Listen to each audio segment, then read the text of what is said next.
Phil, with this draft, do you think this draft is strong enough at the top that you can get a player to really help you pretty soon? Yeah, we're hopeful of that. We want to get the first pick. Right. So we're rooting for those little balls. Is there a position in particular that you're looking at? You know, we've got a lot of bigs. We're pretty, we're not, everybody want to have a great big player, but right now, we have 4 centers, we have a veteran, we have guys that are pretty experienced, we have some power forwards, and, right now we're looking for wings and guards is basically what we're looking for. Do you want to sit on the dais for the Tuesday, or would you rather not? No, I have a surprise on the dais on Tuesday. A surprise person to represent the Knicks? Yes. Okay. Has there been any communication with Carmelo since the end of the season?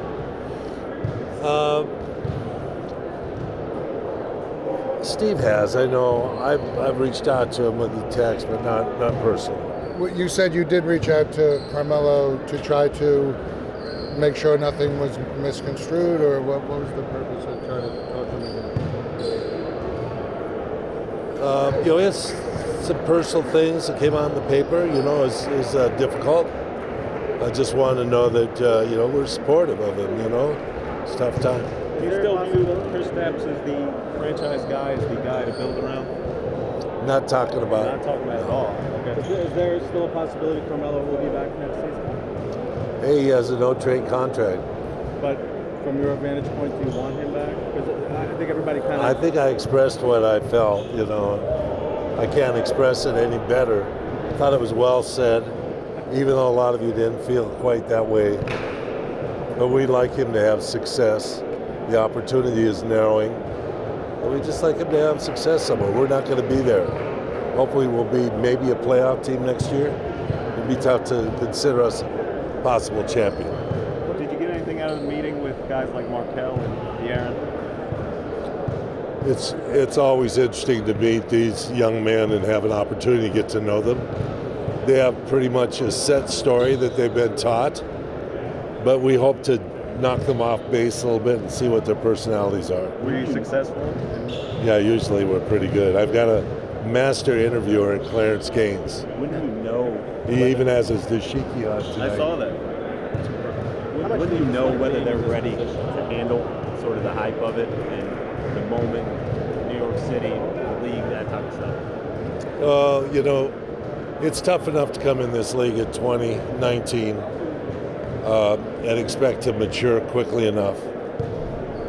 I told Magic yesterday after we had bumped into each other and had a little chance to exchange, not too many kids can come into this game and win a championship like he did, back in the '80s. It's just not that way.